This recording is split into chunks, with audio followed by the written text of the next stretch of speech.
Good morning, everyone. Lots going on as usual. Today's Tuesday, September 9th, 2025, and France's government has collapsed. So Macron has to set a new election date, and Le Pen's party is leading, but Le Pen has some limitations. So now we know why there's limitations. Nepal's government has also collapsed, and that is, well, I'll explain later in the show. We'll do that closer to the end of the show, but both of those governments collapsing. Very interesting in such a short time. Lots of protests in Nepal. Did Carney race in that race? Lots of people are very skeptical that he actually raced in that race. And so I will show you all that skepticism. And Carney says we can't rely on the United States as a trade partner going forward. Isn't that a strange thing to say? Shouldn't you be shoring up that relationship rather than publicly saying the whole thing's over? We can't rely on those unreliable Americans. Hey, America, Donald Trump. Hey, did you hear me? Unreliable Donald Trump. It's a bad idea. It's a bad idea. Like, that's our biggest trading partner. You should be conciliatory and nice and call him up if you think there's a problem, not do this ridiculous big announcements in front of Canada and hope that he sees, right? I just think it's very, very odd what we're seeing. And it seems like he's trying to tank the country. Good news for Robert Donnell. He's a Freedom Convoy guy, and he was somebody who was going to court yesterday to hear if he was going to be facing more charges or hear what the outcome of his charges were. And basically the charges were stayed. He's a free man, and that's some good news. We've got a couple of good news stories today, which is good. And is it Trump's fault that we didn't meet our climate goals? According to Mel Jolie, it's absolutely Trump's fault that we didn't meet our climate goals. How dare he be the president of the United States and have so much influence on us in Canada.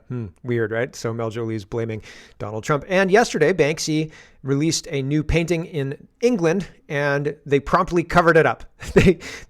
I kid you not, they taped over it, and then they put a barrier in front of it, and then they put guards in front of it so that people couldn't take pictures of this Banksy. And the image is of a judge beating up it looks like a protester. The protester's on the ground, and he's got, like, he's at the mercy of the judge the judge is wielding the gavel at the protester. So there's lots to get to. Let's get to it. First, we've got to start with Banksy and all of the speech. I think this is an interesting Banksy, and I think it's interesting to use the protester the way it's being used here. But the real story is in the response of the British government, I think.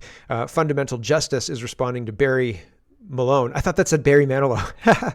Barry Malone, he says, this Banksy, which appeared overnight on the side of the Royal Courts of Justice building in London, is extremely powerful, right? And so it's justice bludgeoning the helpless British people. Does he represent the British people, you think? Fundamental Justice says, Justice, you have a right to protest, just not about judicial misconduct. They are better than you or I. The executive appointed them. They are impartial and fair. The Constitution says so. No, you can't disagree. They are independent, so judge themselves, submit or be punished, doing the dirty work for the executive since the dawn of time. The judges are. Yeah, it's an interesting and powerful piece. Harry says the British establishment have already covered this new Banksy up. Can we get it retweeted 10,000 times to show that they can never cover up their complicity in war crimes, protect the right to protest? And so there's all sorts of people who are responding to this. Also, farming the content, right? So pretty wild stuff. Here are the security guards and the barriers that they've put up. And I don't know if that's post-production. I don't know if somebody else has painted that on or if that's actually on there. I have no idea. Banksy came back and put it on the things put up to block the view. I have no idea. But here are the guards that were there. And then the guards left. And so people showed up and started moving the barriers in order to look at the Banksy in person. And they find themselves kind of funny. Also, I can't miss the CCTV camera right above the Banksy, right? Like, that's interesting. Do you think that do you think that they'll get in trouble? Do you think that they'll have Met Police come up and say, oi, you called this barrier a Muppet, and so we have to arrest you. Another person's been arrested for calling the police a Muppet. This is calling the police a Muppet or calling somebody a Muppet is apparently the worst thing you can do. Holy cow, right? And it is quite a good insult, right? Mark, you Muppet. Here is the English people checking out their Banksy. The government's Banksy? Oh, yeah. So they're standing around, kind of unsure of what to do, and then this lady comes up to look at it, right? I'll sneak around the barrier here. And then somebody says, this is ridiculous. The guy with the backpack, this is ridiculous. I'm going to move this thing.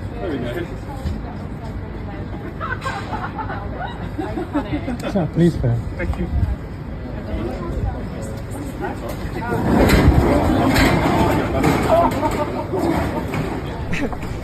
And he walks away. He walks away like he's touched a hot pan. He's like, "Whoa, I don't know who touched that." He's wearing a bright orange backpack. Like, hey, backpack guy with the helmet. Like, I see you moving that thing. It's fine. I support him moving the thing. I just find it hilarious how timid the British people are, right? Like, oh, this is art that is socially sensitive, I guess. It is critical of our justice. We should be respectful of the covering that the government's put over it. What? Why are you so timid, British people? Stand up, man. Find your testicles, please. Juno News is reporting a Nanaimo mother has been banned from her child's school after refusing to delete a social media post criticizing a teacher's Progress Pride flag shirt. This is not the same quite as the government of England covering up the Banksy, but it's similar in kind. They're trying to use a carrot and sticks situation to make you afraid to speak out against what's going on in these schools, afraid to inform other people, like on Facebook, where you point out that this ideology has been behind 7 of the last 7 mass shootings in the United States, and we should probably stop glorifying it in schools. And instead she gets a no trespass from the school. And that's a way to chill speech. And it's very, very concerning. And I think that concerning, that's an understatement, right? Like, what they're doing is calculated. What they're doing is in lockstep. What they're doing is the same thing they did during COVID. And people are having a hard time seeing it because it's not COVID. It's a different thing. And so, I mean, they had a hard enough time seeing COVID, but we overcame that. This thing, for whatever reason, I don't know why they think that people can change that aspect of themselves, but they're not willing to stand up and fight. And if you do fight, then the school board will use the law to prevent you from attending schools that perhaps your kids are attending, right? And that's intolerable. We've got to talk about jobs and trade. I thought this was interesting, and we've been talking about jobs and the invasion for a while, and we will talk about the invasion later in the show as well, probably after the stream gets cut. But I wanted to show this use of AI cameras, AI ordering. People are used to it, drive-thrus, AI, everything. Having a standalone McDonald's that doesn't have a human worker or a human worker to interact with the public. Maybe they have a couple of workers in the back to make sure all the machines run properly, but those guys are just hanging out on their phones watching the machines whiz by and do what they're supposed to do, right? And if there's a problem, then they'll put down their phone and do something, but otherwise they're just hanging out. And so here's what's coming. And that's probably going to be bad, especially in the context of self-driving trucks, because a self-driving truck costs $130,000 or something like that. And if you can invest in a fleet of self-driving trucks, then you'll need less drivers, maybe more people on board. So you'll be a captain of a truck, but you don't have to drive the truck. The AI drives the truck. You're there to make sure that the load doesn't get robbed, right? You're there to say, hey, man, I see you, and I'm not going to let you take this load. But maybe they can use remote cameras to do that, right? So anyway, here's what's coming. This is McDonald's, fully automated McDonald's. Here we go.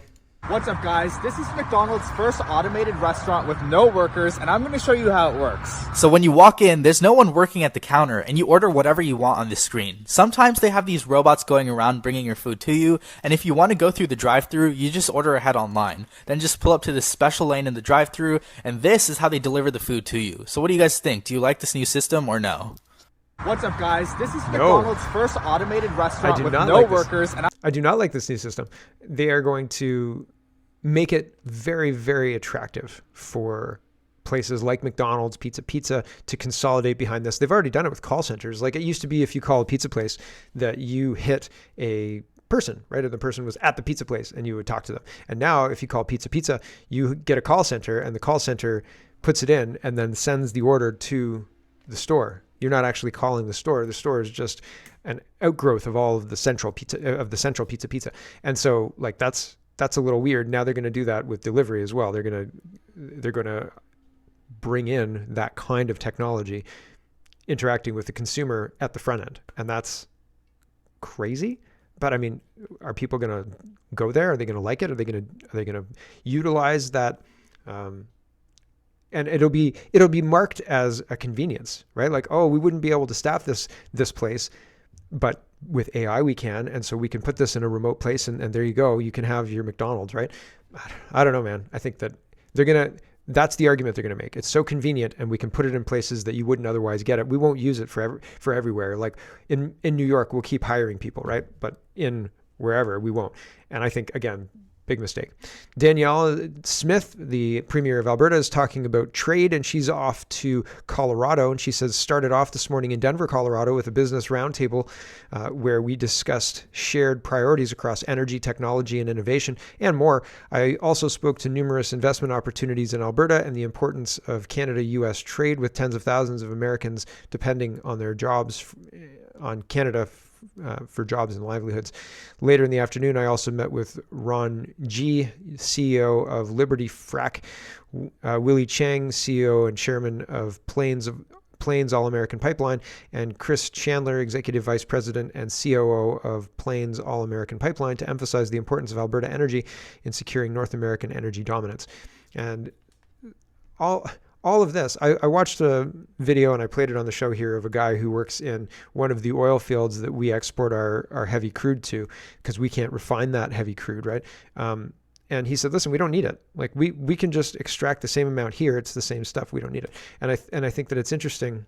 We're not acting in our own best interest, building pipelines to get our product to Tidewater, to send it to places that would really want our product, right? And I'm sure the Americans want our product because we sell it to them cheap and it provides us jobs and blah, blah, blah, blah, blah. But fundamentally, from a customer point of view, they want our product because it's cheap and they can refine it and sell it at a profit. And that's great.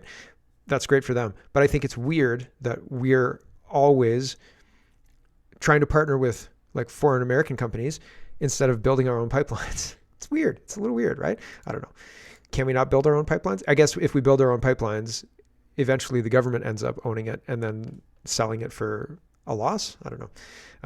The last person twinning TMX was a disaster, right? Like it's been a disaster. And is it profitable yet? It's running since 24, but I doubt it's profitable. It was overrun by the new CEO of the bureaucracy stood up to get projects done, the project management office. Anyway, here's Mark Carney talking about our economic future and it being caught up in a storm due to the U.S. reshaping its trade relations. And this is the video where Carney says that we can't rely on the United States as a trading partner. I think that that's a miscalculation when you're in the middle of a trade deal with Donald Trump. This is just not a good idea. And again, he reiterates, we've already got the best deal. So why would the United States give us more? If we're asking for more, why would the United States give us more? Wouldn't they ask for concessions? Here's Mark Carney. That economic future for our country is caught up in a storm. Caught up in a storm as the United States fundamentally reshapes all of its trading relationships. And to be clear, Canada currently has the best deal of any of the United States trading partners in the world. 85% of our trade with the United States has no tariffs. It's tariff-free. And we have the lowest average tariff rate of any country. But we've learned a lesson over the course of the last several months, is that our relationship with the U.S. is changing. And we can't rely on our most important trading relationship as we once did. You know, we can't control what other nations do, but we can control our destiny. So we're focusing on what we can control and building our economic strength right here at home. No, we're not building our economic strength. We're going to look at our lack of economic strength. You know what? We'll do that right now. I'm just going to accelerate. I'm going to bring this up and then we'll talk about Mark Carney. I think we'll have enough time. Food Professor says, if you really want to know where the economy is headed, don't ask an economist, ask a trucker. I did, and they usually see the signs months before the data confirms it. What I heard isn't good news for the Canadian economy. And Hans says, I can confirm my cousin is a trucker, and he mentioned independent truckers were getting paid within 30 days, and now it's within 120 days. And Food Professor said, I heard the same thing. Mr. Green says, are you going to tell us the news that you heard, or are you just going to... What? And the Food Professor says, loads are getting lighter, which means less product is traveling to Canada or being trucked back and forth, which is bad for our economy. Miles are getting shorter, not going as far. Warehouses are getting quiet, and it takes longer to get paid. So that's not... somebody says you found a trucker who speaks English? Right. Very, very concerning. The economy is slowing down. Contrarian says the government's not fulfilling its responsibilities. It says Talked to a client today that submitted a shred claim in December only to get a letter back months later saying we will review it within 365 days. Shred claims for R&D are being held up and companies are scrambling to stay afloat because of it. The companies spend money on research and development, and these programs help cover some of those costs. Claims can be in the tens of thousands to millions of dollars. Normally, they're processed much quicker. Can you imagine spending a ton of money to develop a new product and relying on this long-standing program to return a portion to cash flow, and now you're in limbo? Incompetence or intentional? I don't think they're incompetent. I think they're very, very calculated in what they're doing, and they're doing it in such a way to keep us docile. They're keeping us happy enough, not happy, but happy enough to not risk the consequences of doing what Nepal's doing, right? Or something to that effect. And Nepal put enough pressure on their government that the government collapsed. That's what Nepal's doing.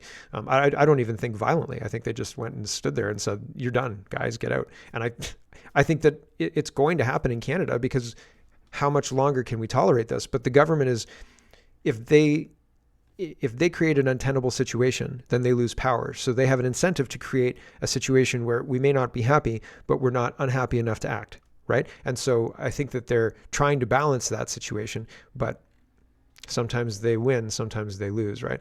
Here is Ron. He says, the whole border situation was a fake flex. So the money that they're promising to be moved around and to be supporting firming up the border, et cetera, it's not actually happening. And so Ron is reporting on this. He says Canada sends hundreds of millions of dollars overseas while the Liberals cut RCMP funding, training, and resources during a nationwide crime crisis. They've prioritized repeat violent offenders, and now they're stripping law enforcement of the tools to protect us. And this is a guy sending in something to Ron. He says, we were told the Liberal government is cutting our funding. Therefore, any member of the RCMP right now cannot have access to the proper training aside from the mandatory yearly firearm training. There is absolutely no extra training allowed. Interview course, search warrant drafting course, impaired driving training, trauma approach training, forensic child interviewing and training, etc. They are suffocating us, and they are freezing any transfers and promotions. Nobody is allowed to promote at the moment unless the position is absolutely necessary to fill. In other words, they are running vaccines. They're running vacancies. Ha ha! Effing hell, Mark. Everywhere. They're running vacancies everywhere in the employment because they're desperate. Because they're what? Where does it finish? Because it doesn't finish. I don't have anything more on that. But then he's got another one that says, I'm a member of the RCMP. The Liberal government wants the RCMP to find $98 million in reduced spending when for the fiscal year at the same time during Liberal crime chaos. Many small communities will suffer as they won't get extra funding for extra policing initiatives to help keep communities safe. The whole border situation was a fake flex as federal funding has frozen and resources to Canada's border are being ignored. Hopefully Trump finds out all while Liberals continue to spend money overseas and other wasteful spending. So money is being spent, but it's just being spent overseas, Ukraine, nonsense stuff that is not really serious, I don't think. And we're getting shafted, absolutely shafted. And it's obvious isn't the right word, but it seems like the economy is slowing down. And instead of actually investing in Canada, we're having austerity forced on us in the form of cuts to the RCMP, where you maybe not cut in the face of like a broader bureaucracy that's been inflated by a whole lot, right? You'd maybe not cut this one, but at the same time, the RCMP didn't do a damn bit of good during the Freedom Convoy, so I'm not sad for them. But this is going to create economic hardship, and so what are they trying to do? I think they're trying to lower our living standards, and they're trying to do it by saying, "Oh, we're trying to listen to you. We're trying to shrink government. We're trying to do this and that," and they're failing, but. They're failing. I mean, what they're doing is cutting safety for small communities, cutting policing, and sending a bunch of money to overseas. And it doesn't help us. And they're hoping that they don't get called out on it. And so far, they've been pretty well right? So that sucks. Daisy Media is talking about Mark Carney and his run from yesterday, which is ridiculous. And it is ridiculous. Daisy Media says Mark Carney doesn't drive, walk, or run anywhere without a large RCMP detail present. There are very few photos or videos from this run, but I haven't seen a single one with an RCMP officer visible.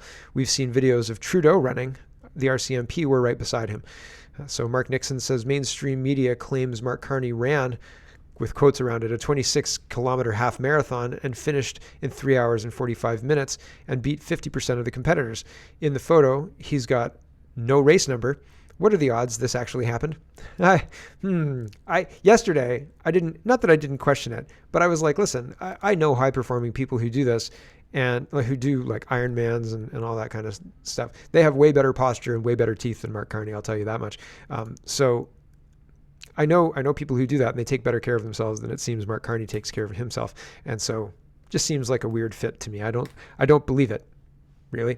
Alan says, why is he holding up a London Marathon medal from 2015? The province says Prime Minister Carney runs 26-kilometer Southern Ontario trail race, and the medal is from a European Marathon from 2015. The date is at the bottom, 25 April 2015, and it says European Marathon.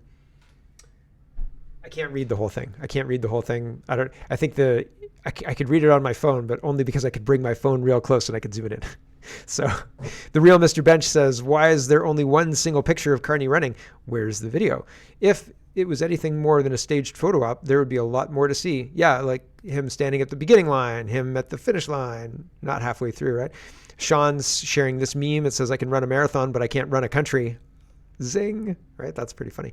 Pretty sure he never ran a marathon either. His runner number that all other competitors were wearing seems to be conveniently absent in the media photos. So like, this guy's got a number, this guy's got a number. There's no number for Mark Carney anywhere at all, right? So no number.